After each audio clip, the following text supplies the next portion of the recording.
Hello everyone. We are currently on day 4 of our 4-night Bahamas cruise on Royal Caribbean International's Mariner of the Seas. Today is a sea day, and this morning we took an exclusive all-access behind-the-scenes ship tour, which was fantastic, and I'll be posting another video about that if I haven't already. And the kids went up to do a little bit more one last time in the pools and on the water slides and stuff. And so I decided to take this opportunity to do a video that I came to my mind while we were on board the ship, and I really want to do it while I'm still on the ship so everything is fresh in my mind. And that is, I want to give you my honest opinion comparing Royal Caribbean with Disney Cruise Line. The reason I want to do this is, first of all, these are the only two cruise lines I've been on. And secondly, those are what I would guess I would consider the two most common cruise lines that are recommended for families or people with kids. I think Carnival probably is too, but I haven't been on Carnival, and I don't necessarily think that Carnival is necessarily in the same, I don't know. Our table mates on this cruise have done 2 cruises on Carnival, and they said they didn't like it. They said the food wasn't very good, and they just weren't real impressed. And they've also done Norwegian. They also didn't really like Norwegian. They said that they like Royal Caribbean the best of those 3. I need to start out by telling you a couple of things about me and my kids. One is I don't drink alcohol at all. So the whole drinking, and I don't gamble. So drinking, going to the bars, the pubs, drinking wine, going in the casino, none of that is a factor for me. I have no interest in it whatsoever. The second thing is we don't shop. We don't buy anything. We don't think that's necessary. We don't want to accumulate more stuff. I think it's a waste of money to spend money on stuff.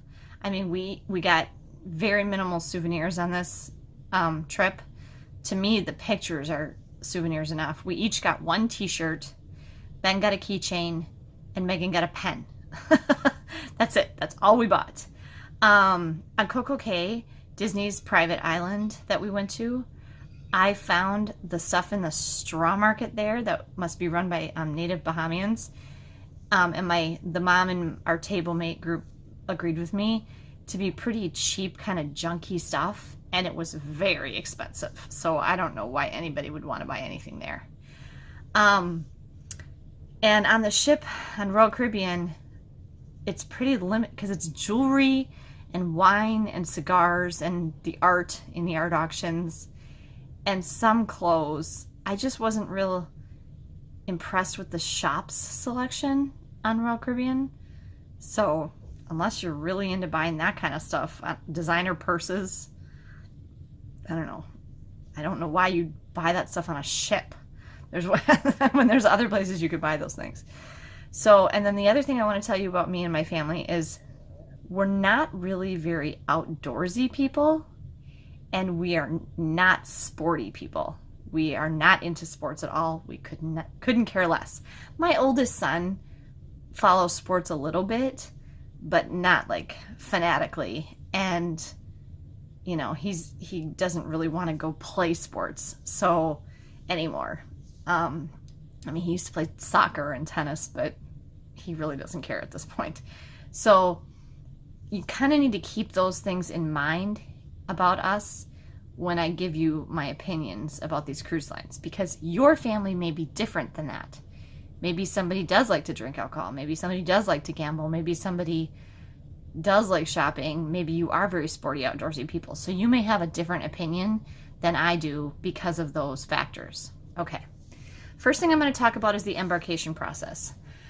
This was my second Royal Caribbean cruise out of Miami. I also did Explorer out of the Seas, but it was 16 years ago, so I don't remember it terribly well. The ship we're on now, Mariner of the Seas and Explorer of the Seas, are sister ships. They're in the same class, the Voyager class, so they're almost identical.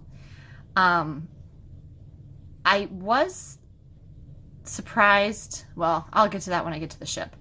And then I've been on 3 Disney cruises, all in the same class, if you will. 1 on the Magic and 2 on the Wonder. I have not been on the newer ships. So these are pretty even on comparisons for my cruises because These ships are all about the same age, late 90s, early 2000, and they're very similar in size. The Voyager class is a little bit bigger than the Disney Legacy ships, Magic and the Wonder, but not a ton. It's really just more passenger decks. I said in another video, the one about all my cruises, that the sister ship of this one, Explorer of the Seas, seemed so huge to me when I was on it. But this time when I'm on it, it really doesn't. And even the kids said it feels very similar to the Disney Wonder, which we were on just a year ago. So, yeah. So I don't know why I thought that. They're really not that different in size. I mean, I think this one maybe has a few more passenger decks. But, okay, the embarkation process in Miami. I think it was the same terminal I was at last time, but it sure seemed nicer this time. It's still not as nice as the Disney terminal in Port Canaveral. The Disney terminal at Port Canaveral is very nice.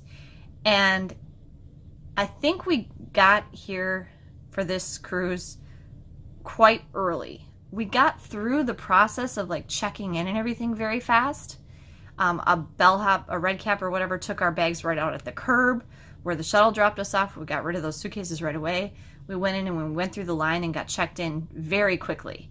But then we had to go into a lounge, into a waiting room, and we waited about 40 minutes before we were allowed to board the ship. So I think we just got here too early. But otherwise it was a pretty seamless process. There was Wi-Fi in the terminal, so we were all able to use our devices and stuff while we were waiting. The Disney terminal in Port Canaveral is nicer. But again, Royal Caribbean is in the process of building a new terminal. We actually went by it and I took some pictures. It's almost finished. That will be open when we come next time. So my opinion about this may change. Right now, I guess if I had to say which is better, I would say Disney's terminal in Port Canaveral. But the Miami process was not bad. Okay, next thing, the ships. Like I said, they're really actually very similar in size. They're very similar in layout. Disney obviously doesn't have the Royal Promenade in the middle of the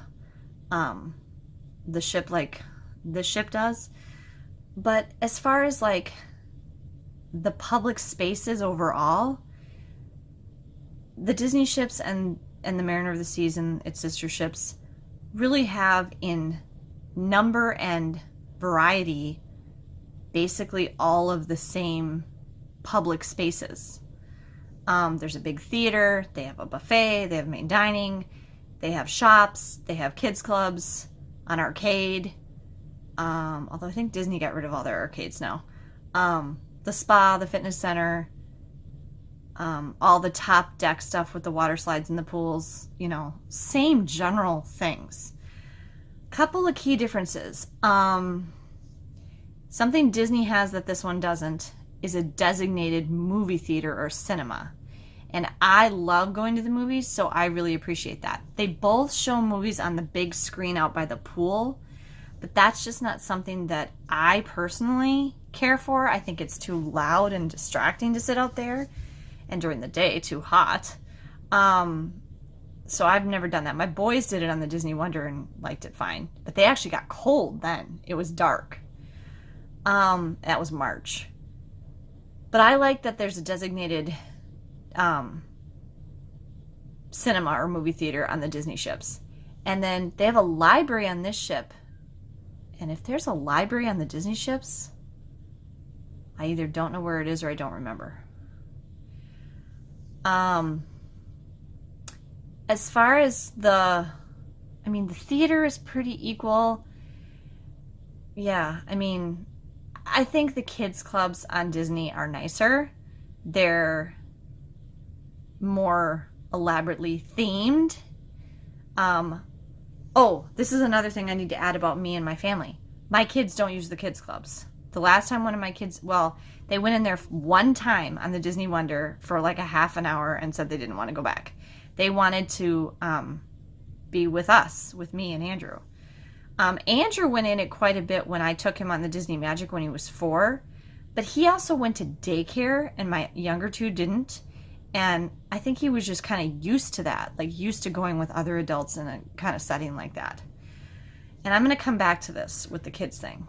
So, but just for the ships, they're both very clean. They're both very well maintained. They're fancy. They're elegant and pretty. I guess the way this ship is, there's a lot of really neat artwork on Mariner of the Seas. A lot of cool nautical pictures and stuff up and down the hallways. Really neat artwork on all the stairwells. The color scheme, it's like blue and green and peach, isn't like my taste, but it's not ugly or anything. And it's not gaudy, it's subdued. The theming on the Disney ships, I just personally like a little better. It's darker wood, it's red and blue and very heavily nautically themed. And then you've got the little subtle Mickey stuff everywhere. It's not in your face, but it's there. And I guess if I had to pick, the Disney ships are just a little nicer. And Ben was even saying, I like the white ships, Mom, which like the Royal Caribbean ships are all white. But he says, I like how the Disney ship looks better. Just from the outside. It looks more like a classic ocean liner, like a, White Star Line or Cunard or something. It looks more like that. And so we just like that style better. We just think it looks a little more elegant. But this ship is still in just as good a condition and well taken care of. And I mean, on both ships, I see workers cleaning and painting and doing all that stuff like all the time. So kind of a toss, but I'd give the edge to Disney. Okay, for service, it's a wash. Our stateroom attendant that we have right now is fantastic. I don't have any cash left, but I'm actually gonna go down to guest services and put more money for him because he's just terrific. These are some of the best stateroom attendants we've ever seen. Every single stateroom attendant, when we walk down the hall, not even our own stateroom attendant, says hi and good morning and how's your day and all that. Equally, the dining servers are fantastic. The head guys, everybody is really, really good. I would say service on both lines is equally excellent. No complaints. The only thing I've noticed on this one, and I think this might be because it repositioned from Asia not too long ago, is I have noticed some of the crew does not speak English. I mean, or it's really minimal. And you don't find that on the Disney ships. But, that could just be a weird thing. Okay, as far as dining, here's what I have concluded. The main dining room on the Disney ships, if you're aware of this, if you're familiar with this, there are 3 main dining rooms on each Disney ship, and each one is very elaborately themed. And you rotate between the dining rooms every night, and your service staff follows you and goes with you, which is fantastic. I love it. That aspect of it on Disney, I like a lot. However, the dining room here was very, very beautiful. Is very beautiful. It's 3 levels. We're in the middle, and we're right on the balcony in a big round table with our family of 4 that we're with. And it's just absolutely stunning, beautiful. And the service is amazing. Our servers are very, very good. And so they're equally both very nice. Ben actually said last night at dinner, he's 10 years old, when we were sitting at the table, this is my favorite part of the day. He said he just loves eating in the main dining room. I don't know if he likes that they're serving him or he just likes the elegance of it or whatever, but he just loves going to the main dining room. And the family that we're with has a 12-year-old boy and an 8-year-old boy. The 12-year-old boy does fine. Their 8-year-old boy is really squirrely. So he does have a little trouble. He's always like, how long? Why is it taking so long? Because our dinner takes an hour and a half. The whole process of everybody getting served for all their 3 courses and stuff. And he just gets a little impatient. But we like it very much. And but this is what I will say. Okay, so and then on the Disney ships, the buffet restaurant, which is on an upper deck aft. It's actually right above our stateroom right here. Is the Windjammer. On the Disney ships, it's called Cabanas. Totally exactly the same concept. Here's my conclusion. I like Cabanas on Disney much better than the Windjammer on Royal Caribbean. I just found the food to be a better variety and higher quality. I also found the Windjammer to be incredibly awful at breakfast. It is so packed at breakfast. We didn't get breakfast. We got room service for breakfast today because I didn't want to deal with it because we were going on that tour and I didn't want to be late. We've literally every other day had to walk all the way around the Windjammer, the big circle, 3, 4, 5 times before we found a place to sit. And it didn't seem to make any difference if we went early, late. It was always equally packed. They would have to make multiple announcements asking people to leave and get up and vacate their table so other people could sit down. And I did not like that at all.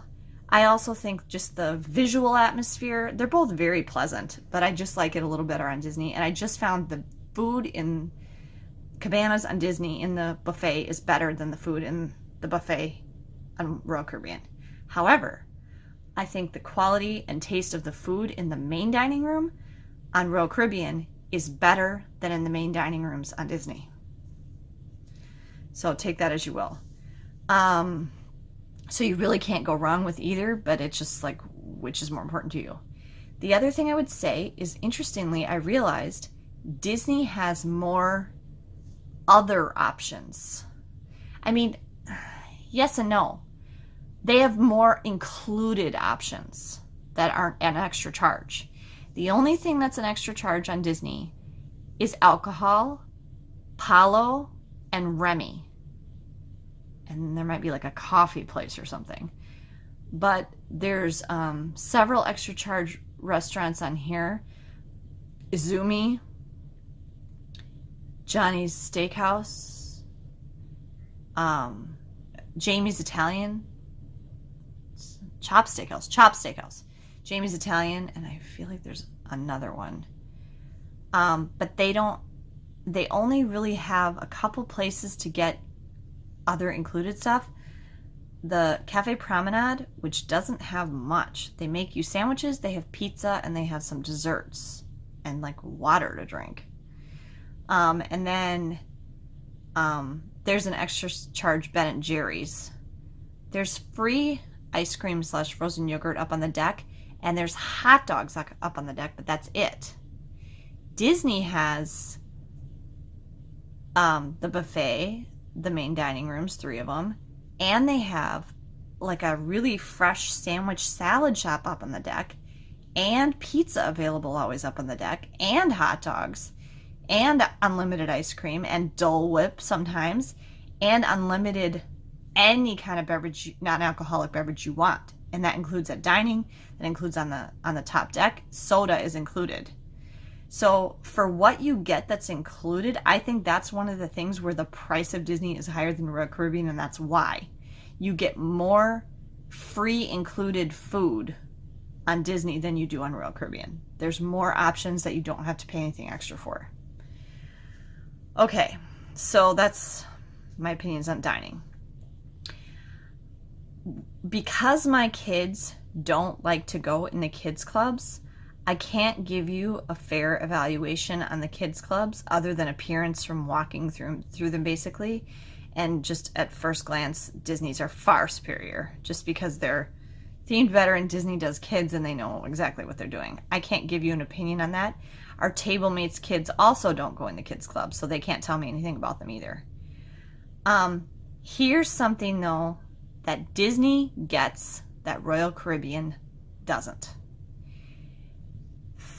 At least our family, and it seems to be a lot of other families.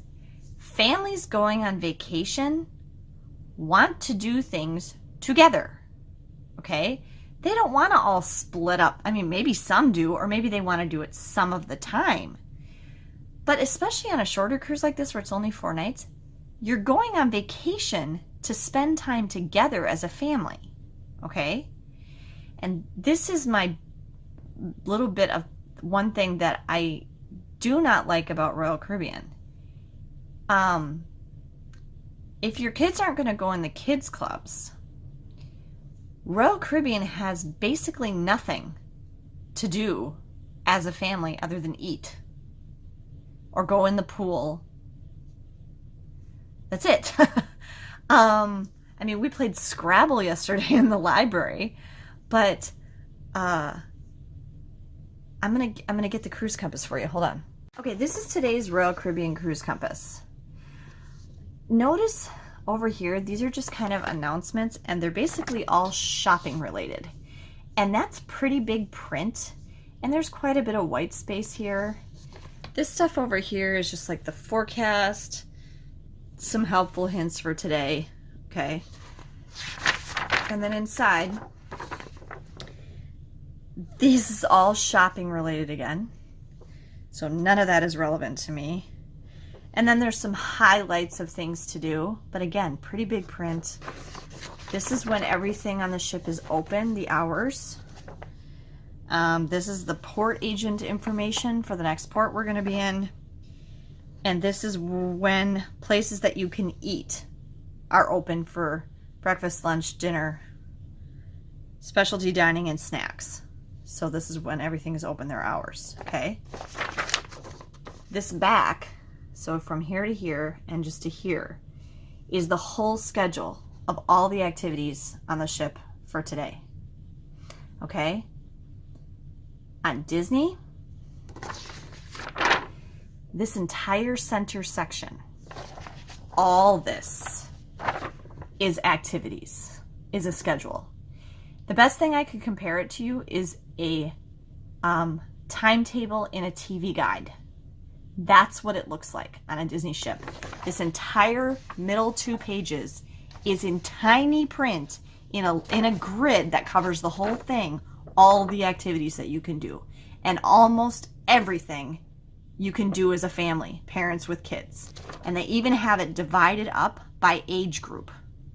So babies, toddlers, preschoolers, elementary age, teenagers, everybody together, adults only. It just fills it.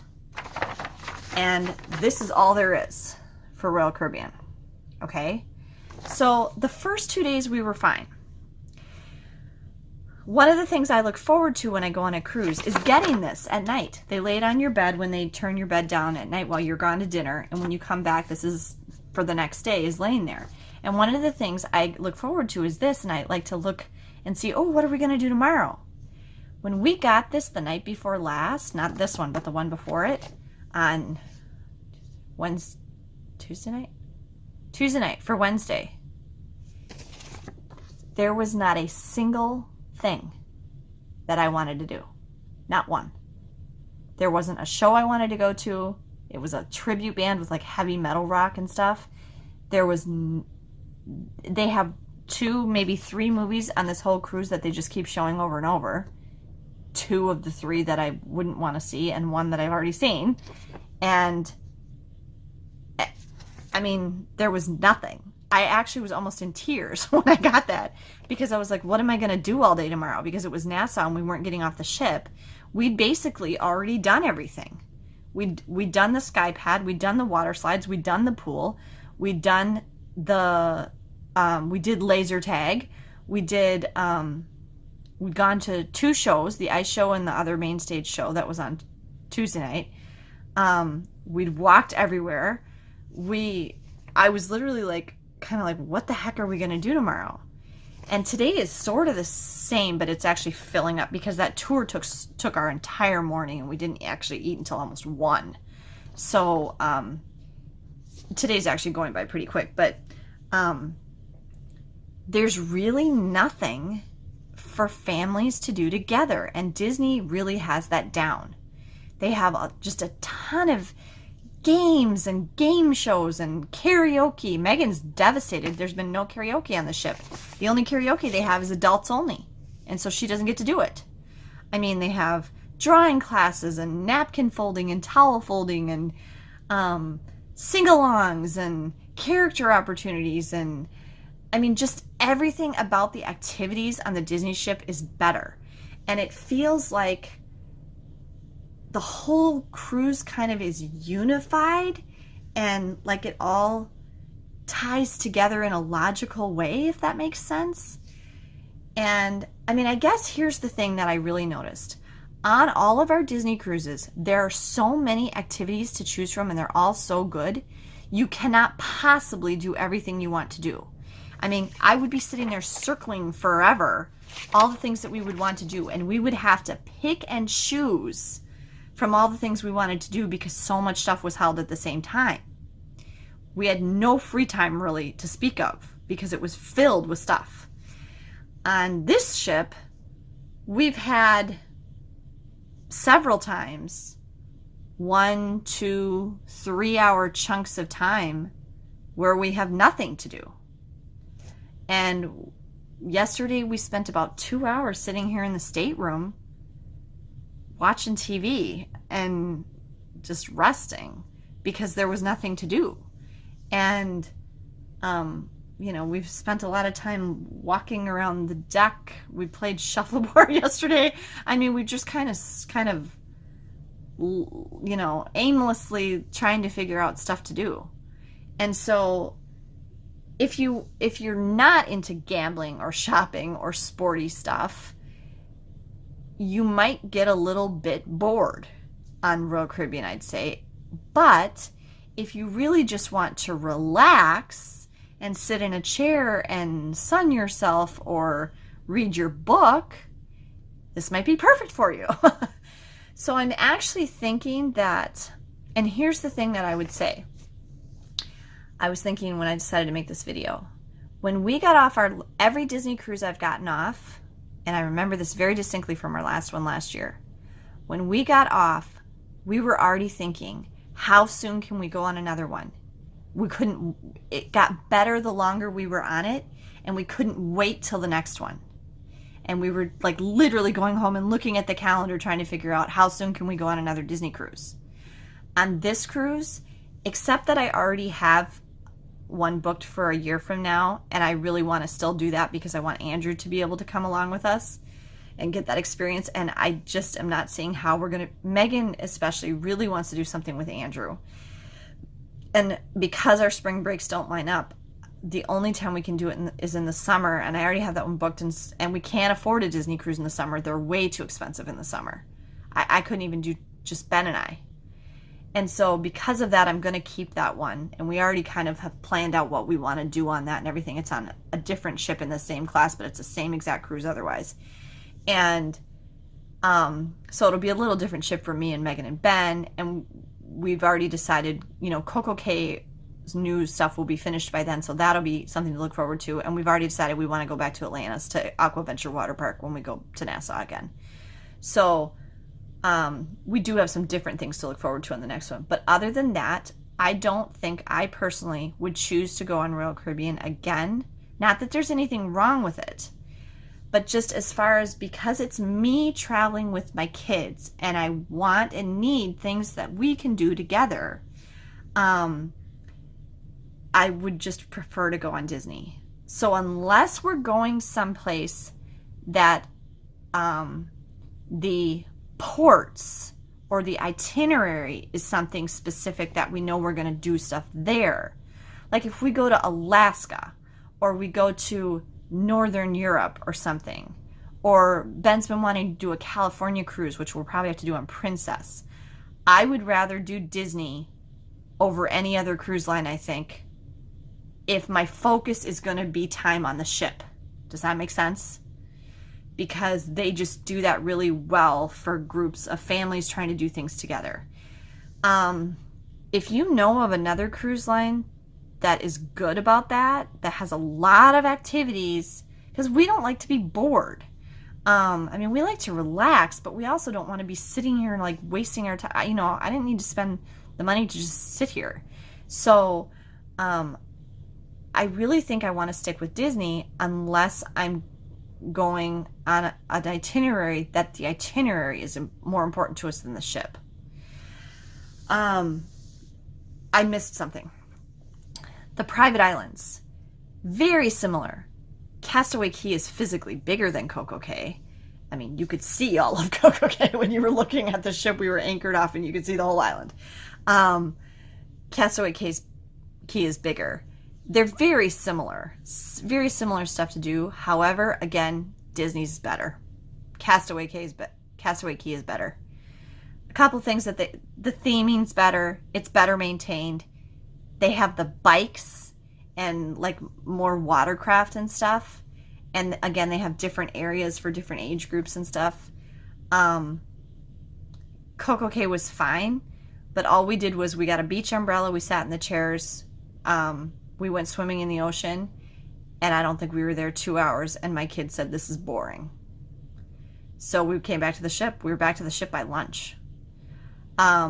We'll have to see if that changes when they add all that stuff they're going to add. That's going to be done by the next time we go. We're just not island beach. Ben gets annoyed by the sand. I mean, they really liked swimming in the ocean because we couldn't do that last time because it was too cold. And this time it was very warm and it was very nice. So we spent a lot of time in the water. But they were just, they were done. There wasn't, they don't really want to sit there outside for hours on end. And just Castaway Cay is just way nicer. I mean, Coco Cay was nice. It was fine. It was painted all cute and everything, and it was fine. But it's just nicer and better at Castaway Cay. I said something that when we came back, we were really, really hot, and we went and showered off, and then we went in the pool on the ship, and we were the only ones in there. And I said, you know what I like better, guys, than a private island in the Bahamas or in the Caribbean? And they said, what? And I said, an empty ship while everybody else is off at the private island. It was great. That was probably my favorite time of the cruise, was on Tuesday when we came back by lunch and most of the ship was over at Coco Cay and we had the ship all to ourselves. I mean, there were some other people here, but not very many. We could just basically like do whatever we wanted and there was no people around. I really liked that. So that's just kind of my personality. And then the other thing I guess I would say, just kind of concluding to give you more of an idea of what I mean by this activities that we could do together. There were things on this cruise that Megan and I could do together, but Ben got left out. We went to 3 different trivia things in the schooner bar, and Ben had to go with us. One time we left him in the room, which made me very nervous, but it was only for about a half an hour or so, because he didn't want to go, because he was bored. We went to pop music trivia, we went to movie music trivia, and then we went to TV show theme song trivia. And he hated it. He was just like bored out of his mind. He didn't know any of the answers. He didn't like it. Megan and I were all into it, but he hated it. And then there's an escape room on this ship that they added. And Megan and I would like to do it, and Ben would like to do it, but you have to be 14. So Ben can't do it. And as far as like the top deck stuff, I did the water slides. I did the pool. They went in the hot tub. I didn't go in the hot tub. Only Ben could do that climbing structure. None of us want to do flow rider, the surfing thing. We have those at home in Wisconsin Dells and stuff. But even when you're going down the slides, you're not doing that together. You're individually by yourself going down the water slide. We don't like sports, so we're not using the sports court. They did the rock climbing wall, but I'm just watching them. And they did sky pad, but I didn't do it. So, I mean, they're actually kind of individual activities that you're doing by yourself on that top deck. You're not doing them together as a group, you know what I mean? So we just really like the things that you can do together as a group. So don't get me wrong. We've enjoyed this cruise very much. We've had a very nice time. I mean, just being on the water and seeing the sunsets every night. The dinner experience is great. My birthday was fun. We like getting our picture taken. I mean, we're having a really nice time. But in conclusion, if your family is like my family, I would recommend Disney over Royal Caribbean in a heartbeat. There's no... Oh, the stage shows, the production shows. Disney's better. It's not even a contest. These are good. They had their mics on too high, and my daughter Megan can sing better than the singers in this theater, but the costumes were good, the sets were good, and their dancing was great. And the ice show was really cool and very seamless with their transitions and everything. I mean, Megan and I, being in theater, tend to really look at the production value, the production quality, the tech stuff, the behind the scenes stuff when we go to shows. Disney's, it's not even a contest. That's what they do. I mean, their stuff is just way better. I mean, you're basically like in tears and clapping your heart out when you go to the production shows at Disney. So, I mean, it's snowing in the theater, and I mean, there's just no contest. So, but I mean, I would recommend Disney over Royal Caribbean. I still would recommend Royal Caribbean. It's still a very nice, very good cruise line. But if you're giving me a free cruise, I'm going to take the Disney every time. That's my opinion. So, there you go, guys. That's my evaluation. Still had a very nice time on this cruise, and I would still recommend it for anyone. It was great. It's very, very hot. But you know what? This view. That's what it's all about for me. If I get that water and that bloom, we're on the aft so you can see our wake. I'm a happy girl. Just being on the ocean. So thanks for joining me, guys. Safe travels.